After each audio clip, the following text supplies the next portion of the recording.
Home mission T വിയുടെ തിരുവചന പ്രഭാതത്തിലേക്ക് എല്ലാ മാന്യ പ്രേക്ഷകർക്കും വീണ്ടും സ്വാഗതം. കഴിഞ്ഞ പ്രഭാതത്തിൽ യോഹന്നാൻ്റെ സുവിശേഷത്തിലെ ചില സുപ്രധാനമായിരിക്കുന്ന വെളിപ്പെടുത്തലുകൾ സംബന്ധിച്ച് 1-ാം അധ്യായത്തിൻ്റെ 1-ാം വാക്യത്തെ അധികരിച്ചുകൊണ്ട് ചില കാര്യങ്ങൾ ഓർപ്പിക്കുകയുണ്ടായി. നമ്മുടെ ആത്മീയ ജീവിതത്തെ കൂടുതൽ ബലവത്താക്കുന്ന സുവിശേഷ ഭാഗങ്ങളിൽ ഒന്നാണ് യോഹന്നാൻ്റെ സുവിശേഷമെന്നും ഞാൻ ഓർപ്പിക്കുകയുണ്ടായി. ബൈബിൾ പഠിക്കുന്ന, പ്രത്യേകിച്ച് യേശുക്രിസ്തുവിൻ്റെ ജീവിതത്തെക്കുറിച്ച്, മനുഷ്യത്വപരമായ ക്രിസ്തുവിൻ്റെ ഇടപെടലുകളെക്കുറിച്ചൊക്കെ അറിയാൻ യോഹന്നാൻ്റെ സുവിശേഷം പ്രാധാന്യമർഹിക്കുന്നുണ്ട് എന്നും കഴിഞ്ഞ പ്രഭാതത്തിലെ ചിന്തയിൽ ഓർപ്പിച്ചിരുന്നു. ഇന്നും നാം ആ തിരുവെഴുത്തുകളുമായിട്ട് ബന്ധപ്പെട്ടുള്ള തുടർ ചിന്തകളാണ് ദൈവസന്നിധിയിൽ പ്രാർത്ഥനയോടെ പ്രേക്ഷകർക്കായി സമർപ്പിക്കുന്നത്. നാം ഒരുമിച്ച് പഠിക്കുകയും ധ്യാനിക്കുകയും ദൈവവചനത്തിൻ്റെ അനുഗ്രഹങ്ങൾ അനുഭവിക്കുകയും ചെയ്യുന്ന ഒരു പ്രോഗ്രാമാണിത്. നിങ്ങളുടെ പ്രാർത്ഥനാ വിഷയങ്ങളൊക്കെ ദൈവസന്നിധിയിൽ ഞങ്ങളെ അറിയിക്കുകയാണെങ്കിൽ ഞങ്ങൾ ആ വിഷയത്തിന് വേണ്ടി പ്രത്യേകം പ്രാർത്ഥിക്കും. വചനം കൊണ്ട് കർത്താവ് തരുന്ന ആശ്വാസം പോലെ തന്നെ ദൈവമക്കളുടെ കൂട്ടായ പ്രാർത്ഥനയും വളരെ സൗഖ്യം നൽകുന്നതാണ്, സമാധാനം നൽകുന്നതാണ്, ആശ്വാസകരമാണ്. പ്രാർത്ഥനയ്ക്കൊരു വലിയ കൂട്ടായ്മ ബന്ധമുണ്ട് എന്ന് നമുക്കറിയാം. കാരണം പ്രാർത്ഥന എന്നത് വളരെ നിഷ്കളങ്കമായ മനസ്സിൽ നിന്നും ഉയരുന്ന ദൈവത്തോടുള്ള അപേക്ഷയാണ്. അതുകൊണ്ട് തന്നെ തൻ്റെ ഭക്തന്മാരുടെ, ദൈവത്തിൽ വിശ്വസിക്കുന്നവരുടെ പ്രാർത്ഥനയ്ക്ക് വലിയ പ്രാധാന്യം ബൈബിൾ കൽപ്പിക്കുന്നുണ്ട്. പ്രാർത്ഥനയുടെ വ്യത്യസ്തമായ സ്വഭാവ വിശേഷങ്ങൾ ബൈബിളിൻ്റെ ഇതര ഭാഗങ്ങളിൽ നമുക്ക് കാണാൻ കഴിയുന്നു. നമ്മുടെ കർത്താവായ യേശുക്രിസ്തു ഈ ഭൂമിയിലായിരുന്നപ്പോൾ പിതാവായ ദൈവത്തോട് അഭയാചന കഴിച്ചു എന്ന് നാം വായിക്കുന്നു. ഇതൊക്കെ പിതാവും പുത്രനും തമ്മിലുള്ള അഭേദ്യമായ ആത്മബന്ധത്തിൻ്റെ ആകത്തുകയാണ്. അതുകൊണ്ട് നമ്മളുടെ വചനധ്യാനവും പ്രാർത്ഥനയും നമ്മുടെ വിശ്വാസ ജീവിതത്തിൽ കൂടുതൽ ഉറപ്പും ധൈര്യവും ഉളവാക്കുന്ന കാര്യങ്ങളായിട്ട് നമ്മളിൽ രൂപപ്പെട്ടു വരണം. ധാരാളമായി ദൈവവചനം കേൾക്കുന്ന ഒരു രീതി ഇന്ന് നിലനിൽക്കുന്നുണ്ട്. പലതരത്തിൽ പല വ്യാഖ്യാനങ്ങൾ ഉൾപ്പെടുത്തി വായനക്കാരൻ്റെ വ്യത്യസ്തമായ കാഴ്ചപ്പാടുകളെയൊക്കെ പ്രേക്ഷകരിൽ എത്തിക്കാൻ സഹായിക്കുന്ന വിധത്തിലുള്ള വിവിധ മീഡിയകൾ ഇന്നുണ്ട്. അപ്പം അതുകൊണ്ട് ഒരു തിരുവെഴുത്ത് ധ്യാനം അല്ലെങ്കിൽ അതിൻ്റെ പഠനം എന്നൊക്കെ ഉള്ളത് ഇന്നൊരു സർവ്വസാധാരണമായ കാര്യമാണ്. എന്നാൽ വളരെ കൃത്യമായി ദൈവവചനം എങ്ങനെ വായിച്ച് മനസ്സിലാക്കണം എന്നതിനെക്കുറിച്ച് അധികം ആളുകൾക്കറിയില്ല. അതുകൊണ്ട് തന്നെയാണ് നമ്മളിങ്ങനെയൊരു തിരുവചന പ്രഭാതം എന്ന് പറയുന്ന ഒരു പ്രോഗ്രാം ഈ സാമൂഹിക മാധ്യമത്തിൽ സാധാരണക്കാരായ ആളുകളുടെ ഭവനങ്ങളിൽ എത്തേണ്ടതിനായിട്ട് നമ്മൾ തുടങ്ങി വെച്ചിരിക്കും. അപ്പോൾ വളരെ ക്ഷമയോടെ, സമയമുള്ളതുപോലെ ശ്രദ്ധയോടെ കേൾക്കണം എന്ന് ഞാൻ കർത്താവിൻ്റെ നാമത്തിൽ ഓർപ്പിക്കുകയാണ്. ഒത്തിരി ബുദ്ധിമുട്ടേറിയ വിഷയങ്ങൾ ഉണ്ട് ഈ യോഹന്നാൻ്റെ സുവിശേഷത്തിൽ. നമുക്ക് ഗ്രഹിക്കാൻ വളരെ നന്നായിട്ട് ചിന്തിക്കേണ്ട കുറേ ഭാഗങ്ങളുണ്ട്. അതിലൊരു സുപ്രധാനമായ ഭാഗമാണ് യോഹന്നാൻ്റെ സുവിശേഷം 1-ാം അധ്യായം 1, 2, 3 വാക്യങ്ങൾ തുടങ്ങിയുള്ള അധ്യായത്തിലെ ചില പ്രധാനപ്പെട്ട എഴുത്തുകൾ. അപ്പോൾ അതുകൊണ്ട് വളരെ ശ്രദ്ധയോടെ വേണം നമ്മൾ ആ ഭാഗത്തെ ദൈവസന്നിധിയിൽ ഇരുന്ന് ധ്യാനിച്ച് മനസ്സിലാക്കാനായിട്ട്. ബൈബിൾ എഴുതപ്പെട്ട ഭാഷയ്ക്ക് വ്യാഖ്യാന സമയത്ത് വളരെ പ്രാധാന്യമുണ്ട്. പ്രത്യേകിച്ച് ബൈബിൾ വ്യാഖ്യാനിക്കുമ്പോഴും പഠിക്കുമ്പോഴും ഒക്കെ അതെഴുതപ്പെട്ട ഭാഷയുടെ അർത്ഥം, അതെഴുതപ്പെട്ട പരിസരം, ഇതൊക്കെ വളരെ പ്രധാനപ്പെട്ടതാണ്. അതുകൊണ്ട് നമുക്ക് എങ്ങനെയും ബൈബിളിനെ വ്യാഖ്യാനിക്കാം, സന്ദർഭോചിതമായിട്ട് വ്യാഖ്യാനിക്കാം എന്നൊക്കെ പറയുമ്പോഴും ആധികാരികമായി മനസ്സിലാക്കേണ്ട ചില ഭാഗങ്ങൾ, അതിൻ്റെ ഭാഷയുടെ പ്രാധാന്യം ഉൾപ്പെടുത്തി മനസ്സിലാക്കിയാൽ നമുക്ക് ബൈബിളിൻ്റെ മറ്റിതര ഭാഗങ്ങൾ വളരെ കൃത്യമായിട്ട് മനസ്സിലാക്കാൻ കഴിയുമെന്നതാണ് ഒരു പ്രധാന കാര്യം. അതുകൊണ്ട് ദൈവവചനം പഠിക്കാൻ ആഗ്രഹിക്കുന്നവരും അതിൽ ധ്യാനിച്ച് ആത്മശക്തി പ്രാപിക്കാൻ ആഗ്രഹിക്കുന്നവരും ആ രീതിയിൽ തിരുവെഴുത്തുകളെ മനസ്സിലാക്കണം എന്ന് ഞാൻ ഓർപ്പിക്കുക. ഇന്നലെ നമ്മൾ വായിച്ച വേദഭാഗം ഇതായിരുന്നു. ആദിയിൽ വചനമുണ്ടായിരുന്നു എന്ന് നമ്മൾ വായിക്കുകയുണ്ടായി. അപ്പോൾ വചനത്തിൻ്റെ ജഡ സ്വഭാവം ക്രിസ്തുവിൽ നമുക്ക് സമ്പൂർണ്ണമായിട്ട് കാണാൻ കഴിയുന്നു എന്നതിൻ്റെ ഒരു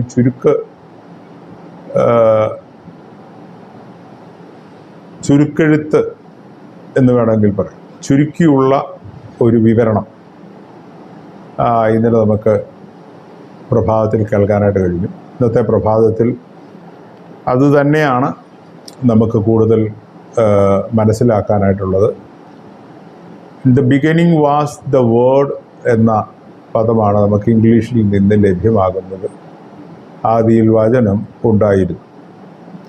വചനത്തിൻ്റെ തുടക്കമോ ഒടുക്കമോ ഒന്നും ഈ ഭാഗത്ത് നമുക്ക് വിവരിക്കാനാവില്ല. ഉണ്ടായിരുന്നു എന്ന പദം ഒരു തുടക്കത്തെയോ അല്ലെങ്കിൽ ഒരു സൃഷ്ടിയെയോ ഒന്നും വിശകലനം ചെയ്യുന്ന വ്യാഖ്യാനം ലഭിക്കുന്നില്ല. വേണമെങ്കിൽ അങ്ങനെയൊക്കെ വ്യാഖ്യാനിക്കുന്ന ആളുകളുണ്ട്. പക്ഷേ ഭാഷയ്ക്ക് അതിൻ്റെ വളരെ കൃത്യമായ വിശേഷണമുള്ളത് കൊണ്ട് തന്നെയാണ് ഉണ്ടായിരുന്നു എന്ന് എഴുതിയിരിക്കുന്നത്. അപ്പോൾ in the beginning was the word, ദൈവത്തിൻ്റെ വചനം ആദിയിൽ ഉണ്ടായിരുന്നു. ഉൽപ്പത്തി പുസ്തകം ആരംഭിക്കുന്നതും ആദിയിൽ ദൈവം എന്ന് തുടങ്ങിയാണ്. ആദിയിൽ ദൈവം ആകാശവും ഭൂമിയും സൃഷ്ടിച്ചു. ആദിയിൽ ദൈവം ആകാശവും ഭൂമിയും സൃഷ്ടിച്ചു എന്ന് പറയുമ്പോൾ അവിടെ ദൈവം തുടങ്ങി വെച്ച കാര്യമാണ് ഓർപ്പിക്കുന്നത്. ദൈവത്തിൻ്റെ തുടക്കമല്ല. ദൈവത്തിൻ്റെ തുടക്കത്തെക്കുറിച്ച് ആർക്കും തന്നെ ഒന്നും പ്രതിപാദിക്കാനാവില്ലാത്ത തരത്തിലാണ് ബൈബിളിൻ്റെ എഴുത്ത്. ഇനി ബൈബിളിൻ്റെ എഴുത്ത് മാത്രമല്ല, മനുഷ്യനെ സംബന്ധിച്ച് ദൈവത്തിൻ്റെ തുടക്കത്തെക്കുറിച്ച് ഒരു ചെറിയ സൂചന പോലും ലഭിക്കുന്ന തരത്തിലുള്ള വൈജ്ഞാനിക മേഖലകൾ നമ്മുടെ മസ്തിഷ്കത്തിൽ തുറന്നു കിട്ടിയിട്ടില്ല. മനുഷ്യൻ ഇന്ന് നേടിയെടുത്ത എല്ലാ വികാസങ്ങളും മനുഷ്യൻ്റെ മസ്തിഷ്കത്തിൽ നിന്ന് ഉരുത്തിരിഞ്ഞ ചിന്തകളെയും നിരീക്ഷണ പാടവത്തെയും അടിസ്ഥാനമാക്കിയാണ്. നിരീക്ഷിക്കുന്നു, ആ നിരീക്ഷിക്കുന്ന കാര്യം പരീക്ഷിക്കുന്നു, പരീക്ഷിച്ച് അത് കണ്ടെത്തുന്നു. കണ്ടെത്തിയതിന് കൂടുതൽ പ്രവർത്തനക്ഷമമാക്കുന്നതിന്, കൂടുതൽ അടുത്തറിയുന്നതിന്, കൂടുതൽ ഉപയോഗപ്രദമാക്കുന്നതിന് അതിൽ കൂടുതൽ പരീക്ഷണങ്ങൾ നടത്തുന്നു. വീണ്ടും കൂടുതൽ മെച്ചപ്പെട്ട നിലവാരത്തിലേക്ക് അത് ഉയരുന്നു. അങ്ങനെ പരിഷ്കരിച്ച് പുതുക്കി പരീക്ഷിച്ച് കൂടുതൽ ഫലപ്രദമായ, അർത്ഥവത്തായ, പ്രയോജനകരമായ കണ്ടെത്തലുകളുടെ ഒരു ലോകത്തെയാണ് നമ്മൾ ശാസ്ത്രം എന്ന് പറയുന്നത്. ശാസ്ത്രത്തിൻ്റെ വികാസം എന്നൊക്കെ പൊതുവിൽ നമ്മൾ ഭാഷ കൊണ്ട് ആളുകളെ കാര്യങ്ങൾ ബോധ്യപ്പെടുത്താനായിട്ട് ശ്രമിക്കുന്നു. ഇതിൻ്റെ അർത്ഥം ശാസ്ത്രം കണ്ടെത്തിയതെല്ലാം അവസാനത്തെ ഭാഗമാണ്, ഒരു കാര്യത്തെ കണ്ടെത്തുന്നതിൻ്റെ ഏറ്റവും അവസാനത്തെ നിലയിൽ ശാസ്ത്രം അത് ലോകത്തിന് മുമ്പിൽ വെളിപ്പെടുത്തി എന്ന് പറയുന്ന തരത്തിൽ ഒന്നും തന്നെ ലോകത്ത് ഇന്ന് കണ്ടെത്തിയിട്ടില്ല. ഇന്ന് കണ്ടെത്തിയ എല്ലാ കാര്യങ്ങൾക്കും നാളെ കൂടുതൽ പരിഷ്കൃതമായിരിക്കുന്ന ഒരു രൂപം കൈവരിക്കാനുള്ള സാധ്യത നമ്മുടെ മുൻപിൽ ഉണ്ട്. കാരണം അതുതന്നെയാണ് നമ്മളിന്ന് കണ്ടുവരുന്നത്. കൂടുതൽ അപ്ഡേറ്റ് ചെയ്യപ്പെടുന്ന ഒരു ലോകത്ത് ശാസ്ത്രവും അപ്ഡേറ്റ് ചെയ്യപ്പെടുകയാണ്, അറിവ് അപ്ഡേറ്റ് ചെയ്യപ്പെടുകയാണ്. അങ്ങനെ കൂടുതൽ കൂടുതൽ വികാസം പ്രാപിക്കുന്ന, മെച്ചപ്പെടുന്ന, അതിശീഘ്രമായി ലോകം പുതിയ പുതിയ ജീവിത രീതിയിലേക്കും യാന്ത്രിക പ്രവർത്തന സംവിധാനത്തിലേക്കുമൊക്കെ ചുവടുവെച്ചു പോകുന്ന ഈ കാലഘട്ടത്തിൽ ദൈവത്തെക്കുറിച്ച് ഒരാൾക്ക് മനസ്സിലാക്കേണ്ട ഒരു അനിവാര്യമായ ആവശ്യം ഉണ്ട് എന്ന് തോന്നുന്നില്ല എന്നതാണ് പുതിയ തലമുറയുടെ ചിന്ത. അങ്ങനെയാണ് അവരുടെ പഠനങ്ങളും ആ രീതിയിലാണ് അവരുടെ നിരീക്ഷണങ്ങൾ, അവരുടെ കണ്ടെത്താനുള്ള അവരുടെ ആ ഒരു വ്യഗ്രതയൊക്കെ ദൈവത്തെക്കുറിച്ച് അന്വേഷിക്കുക എന്ന തരത്തിലല്ല, മറിച്ച് മനുഷ്യൻ്റെ ഏറ്റവും ഫലകരമായ പ്രവർത്തനത്തിന് സഹായകരമായിരിക്കുന്ന ഒരു ജീവിതം, അതിന് സഹായകരമായ സാങ്കേതിക വിദ്യകൾ, ഇതൊക്കെയാണ് മനുഷ്യൻ്റെ ഇന്നത്തെ ജീവിത രീതി എന്ന് പറയുന്നത്. റോബോട്ടിക് സിസ്റ്റം ആഗോളതലത്തിൽ തന്നെ മനുഷ്യൻ്റെ ദൈനംദിന പ്രക്രിയകൾക്ക് വേണ്ടി ഉപയോഗിക്കുന്ന തരത്തിൽ ചർച്ച ചെയ്യപ്പെടുകയും അത് കൂടുതൽ ആളുകളിലേക്ക് എത്തുകയും ചെയ്യുന്ന ഒരു സ്ഥിതിവിശേഷം ഇന്നുണ്ട്. ഒരു മനുഷ്യന് എന്തൊക്കെ പ്രവർത്തിക്കാൻ കഴിയുമോ അതെല്ലാം യന്ത്രമനുഷ്യൻ പ്രവർത്തിക്കുന്ന തരത്തിലേക്ക് ഇന്ന് കാര്യങ്ങൾ വളർന്നു കഴിയും. അപ്പം അതുകൊണ്ട് തന്നെ ഈ ദൈവവും ബൈബിളും അതിൻ്റെ എഴുത്തുകളും കാലഹരണപ്പെടുന്ന ഒരു സമയം ഉണ്ടാകും എന്ന് ചിന്തിക്കുന്ന വലിയൊരു കൂട്ടം ആളുകൾ നമ്മുടെ സമൂഹത്തിലുണ്ട്. അത്തരം ചിന്തകളെ ഒന്നും നമുക്ക് അത്ര പെട്ടെന്ന് തകർത്തെറിയാനായിട്ട് കഴിയുന്ന കാര്യമല്ല. കാരണം അങ്ങനെയൊക്കെ ചിന്തിക്കാൻ കഴിയുന്ന, സ്വതന്ത്രമായിട്ട് ചിന്തിക്കാനും സ്വതന്ത്രമായിട്ട് പ്രവർത്തിക്കാനും ആശയവിനിമയം നടത്താനും ഒക്കെ കഴിയുന്ന തരത്തിലുള്ള ഒരു മസ്തിഷ്കമാണ് ദൈവം നമുക്ക് സൃഷ്ടിപരമായിട്ട് തന്നിരിക്കുന്നത്. അതിനെ നമ്മൾ പൊതുവിൽ വിളിക്കുന്ന ഒരു പേരാണ് ഫ്രീ വില്ലെന്ന്. സ്വതന്ത്രമായി ചിന്തിച്ച് തീരുമാനമെടുക്കാനുള്ള മനുഷ്യൻ്റെ ആ കഴിവിനെയാണ് ഈ ഫ്രീ വിൽ എന്ന് പറയുന്നത്. ആ ഫ്രീ വില്ലാണ് ഇന്ന് നമ്മൾ അനുഭവിക്കുന്ന എല്ലാ പൊതുവായ ജീവിത രീതിക്കും സഹായകരമാകും. ഇന്ന് നമ്മൾ നേടിയെടുത്ത സ്വാതന്ത്ര്യം, രാഷ്ട്രീയമായി നമ്മൾ ലോകത്തിന് മുമ്പിൽ അവതരിപ്പിച്ചിട്ടുള്ള നമ്മളുടെ ആശയങ്ങൾ, അതുമായിട്ട് ബന്ധപ്പെട്ട് ഇന്ന് വിവിധയിടങ്ങളിൽ ചരിത്രപരമായി വർത്തമാനകാലത്തോട് ചേർത്ത് വെച്ച് സംസാരിക്കുന്ന ഒരുപാട് കാര്യം, ജനാധിപത്യം എന്നൊക്കെ നമ്മൾ പറയുന്നു, സോഷ്യലിസം എന്ന് പറയുന്ന, സമത്വം എന്ന് നമ്മൾ അവകാശപ്പെടുന്ന വികസിതമായ ഒരു ലോകത്തെക്കുറിച്ച് നാം ഒക്കെ ചിന്തിക്കേണ്ടി വരുന്നത് വികാസം കൊണ്ട് കൂടുതൽ കൂടുതൽ മെച്ചപ്പെട്ട ഒരു മസ്തിഷ്ക മനുഷ്യനുണ്ട് എന്നുള്ളത് കൊണ്ടാണ്. അപ്പോൾ ഇത് ദൈവനിഷേധത്തിന് സഹായിക്കുന്ന ചിന്തകൾ ഉൽപ്പാദിപ്പിക്കുന്ന ഒന്നുകൂടെയാണ് ഈ മസ്തിഷ്കം. അതുകൊണ്ട് തന്നെ പുതിയ തലമുറ അങ്ങനെ ചിന്തിക്കുന്നതിനകത്ത് നമുക്ക് അത്ഭുതപ്പെടാനൊന്നുമില്ല, പ്രത്യേകിച്ച് ഒരു കാര്യവും ചെയ്യാനില്ല. എന്നാൽ ഇതൊക്കെ ഉണ്ടെങ്കിലും ഇങ്ങനെയൊക്കെയുള്ള സ്വാതന്ത്ര്യമുള്ള ഒരു മസ്തിഷ്കമാണ് നമുക്കുള്ളതെങ്കിലും എങ്ങനെയും ചിന്തിക്കാനും എങ്ങനെയും അവതരിപ്പിക്കാനും അതിനെ ഏതൊക്കെ തരത്തിൽ പ്രായോഗികമായി ആളുകളിൽ എത്തിക്കാൻ കഴിയുമോ അങ്ങനെയൊക്കെ അതിൻ്റെ പ്രായോഗിക പ്രവർത്തനങ്ങൾ ചെയ്തെടുക്കാനുമൊക്കെ ഇന്ന് മനുഷ്യന് സാധിക്കുന്നുണ്ട്. അതാണ് ഇന്നത്തെ ഒരു ലോകത്തിൻ്റെ ഒരു പ്രത്യേകത എന്ന് പറയും. ഗ്ലോബലൈസ് ചെയ്യപ്പെട്ട ഒരു സമൂഹത്തിലാണ് നമ്മൾ ജീവിക്കുന്നത്. ആഗോളവൽക്കരിക്കപ്പെട്ട ഒരു സമൂഹത്തിലാണ് നമ്മൾ ഇന്ന് ജീവിക്കുന്നത്.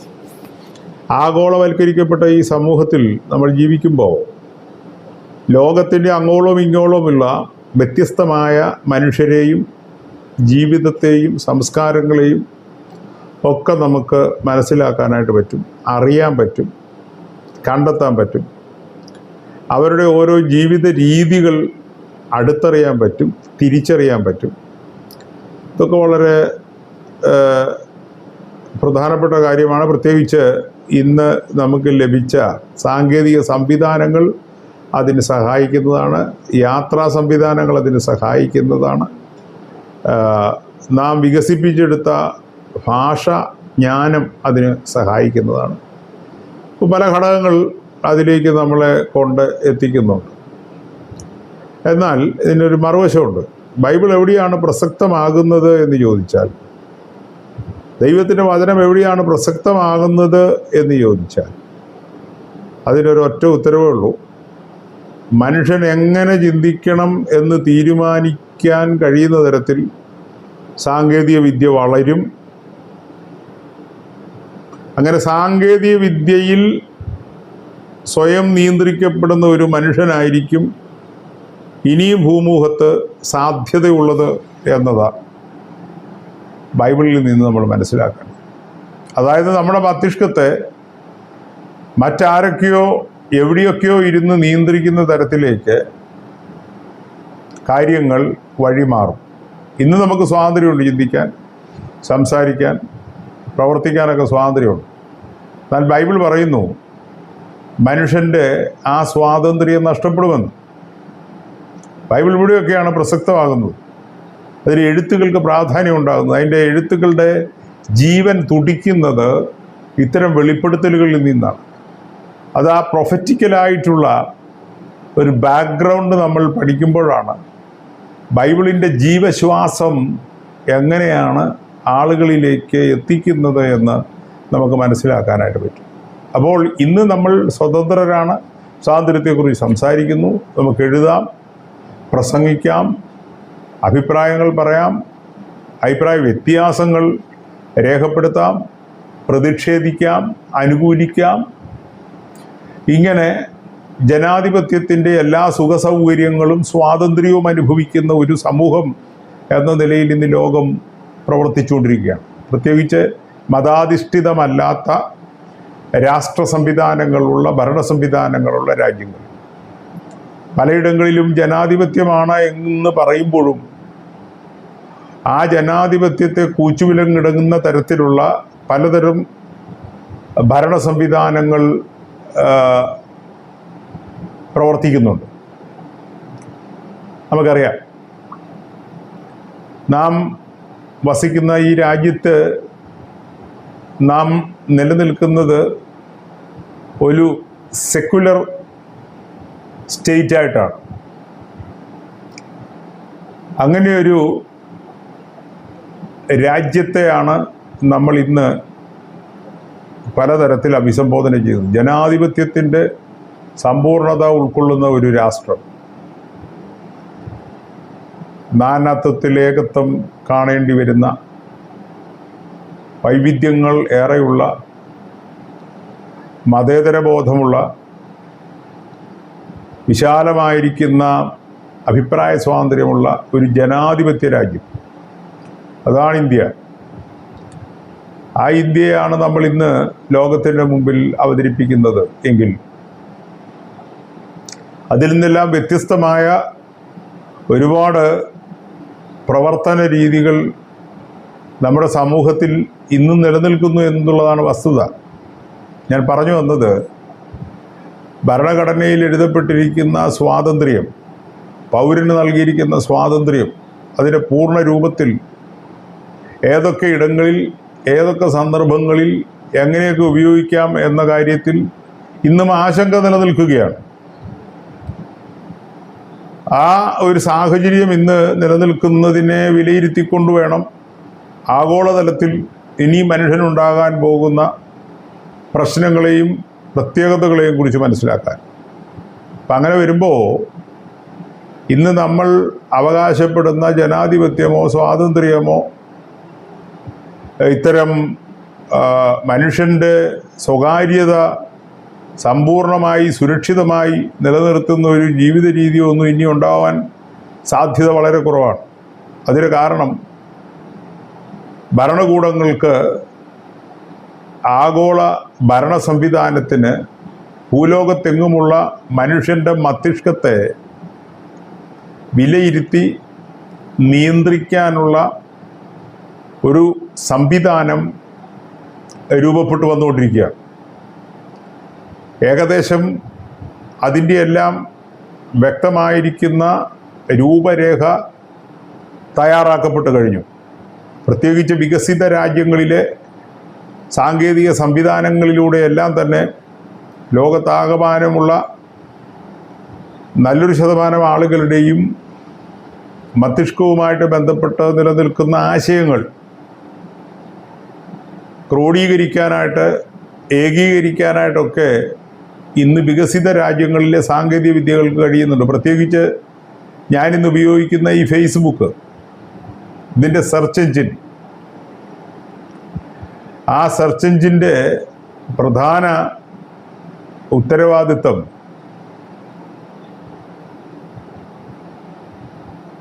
ഈ സോഷ്യൽ മീഡിയയിലൂടെ എഴുതുകയും സംസാരിക്കുകയും പ്രചരിപ്പിക്കപ്പെടുകയും ചെയ്യുന്ന ആശയങ്ങൾ ഓരോ വ്യക്തികളുടെ മസ്തിഷ്കത്തിനകത്ത് ഉരുത്തിരിയുന്ന കാര്യങ്ങളാണ്. അവരുടെ ചിന്തകൾക്കകത്ത്, അവരുടെ കാഴ്ചപ്പാടുകൾക്കകത്ത് അവർ കാണുന്ന, കേൾക്കുന്ന, അറിയുന്ന വിഷയങ്ങളെ അവരുടെ ഭൗതിക തലത്തിൽ വിലയിരുത്തി അവർ ലോകത്തോട് സംസാരിക്കുകയാണ്. അപ്പോൾ പൊതുവിൽ ഇത്തരം സാമൂഹിക മാധ്യമങ്ങളുടെ ഉപയോഗത്തിലൂടെ ലോകത്ത് സംസാരിക്കുന്ന സകല ആളുകളുടെയും പ്രത്യേകതകളെക്കുറിച്ച് വികസിത രാജ്യങ്ങളുടെ ഇത്തരം സാങ്കേതിക വിദ്യകൾ കൃത്യമായിരിക്കുന്ന ഡേറ്റ കളക്ട് ചെയ്യുന്നുണ്ട്. അതിൻ്റെ അടിസ്ഥാനത്തിൽ മനുഷ്യനെ നിയന്ത്രിക്കാനുള്ള അതിവിശാലമായ സാങ്കേതിക സംവിധാനം ലോകത്ത് സംജാതമാകും. ഇത് സംജാതമാകും എന്ന് വിശുദ്ധ തിരുവെഴുത്ത് പല ആവർത്തി വിശുദ്ധ പ്രവാചകന്മാർ മുഖാന്തരം രേഖപ്പെടുത്തിയിരുന്നു. അപ്പോൾ ബൈബിളിൻ്റെ അതുല്യമായ പ്രത്യേകത എന്നത് ഇത്തരം വെളിപ്പെടുത്തലുകളാണ്. മാറിയ ലോകത്തിൻ്റെ, മാറിയ ശാസ്ത്രബോധത്തിൻ്റെ, മാറിയ മനുഷ്യൻ്റെ ചിന്താഗതികളുടെ ഒക്കെ കാരണം തേടിയുള്ള യാത്രയിൽ അതിൻ്റെ പര്യവസാനം എവിടെ വരെയായിരിക്കും, അവൻ്റെ സ്വാതന്ത്ര്യം എവിടെ വരെയായിരിക്കും, ലോകം എങ്ങോട്ട് സഞ്ചരിക്കും, എന്തായിരിക്കും ലോകത്തിൻ്റെ മനോനില, മനുഷ്യൻ്റെ മനോനില, ആഗോള ജനസമൂഹത്തിൻ്റെ വ്യത്യസ്ത കോണ്ടിനെൻറ്റുകളിൽ വ്യത്യസ്തമായിരിക്കുന്ന വൻകരകളിൽ ജീവിക്കുന്ന ആളുകളുടെ ജീവിത രീതികളൊക്കെ തന്നെ വിലയിരുത്തിക്കൊണ്ടുള്ള ഒരു വലിയ ശേഖരണം, വ്യക്തികളെ സംബന്ധിക്കുന്ന വിവരശേഖരണം ഇന്ന് നിലവിലുണ്ട്. അപ്പോൾ ആദിയിൽ വചനമുണ്ടായിരുന്നു എന്നതും വചനം ദൈവത്തോടു കൂടി ആയിരുന്നു എന്നതും വിലയിരുത്താനായിട്ട് നാം ഒത്തിരി തത്രപ്പെടുമ്പോൾ വചനത്തിൻ്റെ എല്ലാ കാലത്തേക്കുമുള്ള ഇടപെടൽ ഊട്ടിയുറപ്പിക്കുന്നതാണ് ഉണ്ടായിരുന്നു എന്ന പദം. ഉണ്ടായിരുന്നു എന്നത് അനാദിയായി നിലനിൽക്കുന്ന ഒന്നിനെക്കുറിച്ച് വിശകലനം ചെയ്യാനായിരുന്നു ഉപയോഗിക്കപ്പെട്ടത്. ആ പദപ്രയോഗം ഗ്രീക്ക് ഭാഷയുമായിട്ട് ബന്ധപ്പെട്ട് നിരന്തരമായി തുടരുന്ന, പര്യവസാനം ഇല്ലാത്ത, സുസ്ഥിരമായിരിക്കുന്ന ഒരു സംവിധാനം, എല്ലാ കാലത്തെയും നന്നായി വിശകലനം ചെയ്യുന്ന ഒരു പ്രത്യേക രീതിയെ ലോകത്തിന് പറഞ്ഞു കൊടുക്കാനാണ് ഉണ്ടായിരുന്നു എന്നതും തുടരുന്നു എന്നതും സ്ഥായിയായി നിലനിൽക്കുന്നു എന്നതും ഒക്കെ സൂചിപ്പിക്കുന്നു. ഉണ്ടായിരുന്നു എന്ന് പറഞ്ഞാൽ ഇന്നില്ല എന്നല്ല ആ ഉണ്ടായിരുന്നു എന്ന ഗ്രീക്ക് വാക്കിൻ്റെ അർത്ഥം. അത് നിരന്തരം തുടർന്നുകൊണ്ടിരിക്കുകയാണ്. ഉണ്ടായിരുന്നു എന്ന് എഴുതിയ ആളില്ല, അയാൾ ജീവിച്ചിരുന്ന കാലഘട്ടം മാറി, അയാളുടെ ജീവിതത്തിൽ അയാൾ പരിശീലിച്ച പല കാര്യങ്ങളും അല്ല ഇന്നുള്ളത്. പക്ഷെ ഉണ്ടായിരുന്നു എന്ന് എഴുതിയ ആ വചനം ഇന്നും തുടരുകയാണ്. അത് കാലത്തോട് സമ്പാദിച്ച് തുടർന്നുകൊണ്ടിരിക്കുകയാണ്, ലോകത്തോട് സമ്പാദിച്ച് തുടർന്നുകൊണ്ടിരിക്കുകയാണ്, വികസിത സമൂഹത്തോട് അത് സമ്പാദിച്ച് തുടർന്നുകൊണ്ടിരിക്കുകയാണ്. അപ്പോൾ വചനം നിലനിന്ന് പോരുകയാണ്. ആ നിലനിന്ന് പോരുന്ന വചനത്തെക്കുറിച്ചാണ് നമുക്ക് ഇന്നിൻ്റെ ലോകത്തോട് സംസാരിക്കാനുള്ള, ഇന്നിൻ്റെ തലമുറയോട് സംസാരിക്കാനുള്ളത്. ഇന്ന് ലോകം നേരിടുന്ന പ്രശ്നങ്ങളെയെല്ലാം ആഗോളതലത്തിൽ ചർച്ച ചെയ്യപ്പെടേണ്ടി വരുമ്പോൾ ബൈബിളിൻ്റെ ഭാവി സംബന്ധിച്ചുള്ള കാഴ്ചപ്പാടുകൾ എന്താണ് എന്ന് ലോകത്തോട് നമുക്ക് വിശകലനം ചെയ്യേണ്ടി വരും. അവിടെയാണ് മനുഷ്യൻ്റെ സ്വാതന്ത്ര്യത്തിൻ്റെ മേൽ എങ്ങനെയാണ് ഈ സാങ്കേതിക വിദ്യ സ്വാധീനിക്കുന്നത് എന്ന് മനസ്സിലാക്കുന്നത്. വചനം തുടരുകയാണ്. ആ തുടർച്ചയിലുള്ള വെളിപ്പെടുത്തലുകളെ കുറിച്ചാണ് ഞാനീ പറഞ്ഞത്. അപ്പോൾ ഓരോ പ്രഭാതം ഉണരുമ്പോഴും ദൈവത്തിൻ്റെ വചനം കേട്ടിട്ട് നമ്മുടെ ഉള്ളം ആത്മാവിൽ തുടിക്കണം.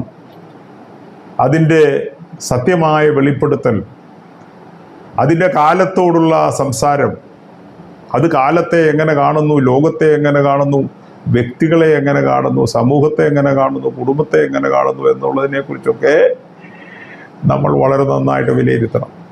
ഇന്ന് കുടുംബങ്ങളൊക്കെ വളരെ ശിഥിലമായിക്കൊണ്ടിരിക്കുന്ന ഒരു കാലത്താണ് നമ്മൾ ജീവിക്കുന്നത്. തിരുവെഴുത്തിന് അതിനെയൊക്കെ വളരെ കൃത്യമായിട്ട് വിളക്കിയെടുക്കാൻ കഴിയുന്ന വളരെ ശക്തമായ ഒരു പ്രവർത്തന ശൈലിയുണ്ട് എന്ന്, ഇടപെടലുണ്ട് എന്ന് നമ്മൾ തിരിച്ചറിയണം. അതുകൊണ്ട് ഇന്ന് പ്രഭാതം ദൈവവചനത്തോടുകൂടെ സഞ്ചരിക്കാൻ കഴിയുന്ന ഒരു ആത്മബലം കൈവരിക്കുക എന്നത് നമ്മുടെ ലക്ഷ്യമായിരിക്കണം. പ്രാർത്ഥനയോടെ തിരുവെഴുത്തുകൾ നമുക്ക് വീണ്ടും പ്രഭാതത്തിൽ ധ്യാനിക്കുവാനും കേൾക്കാനും അവസരമുണ്ട്.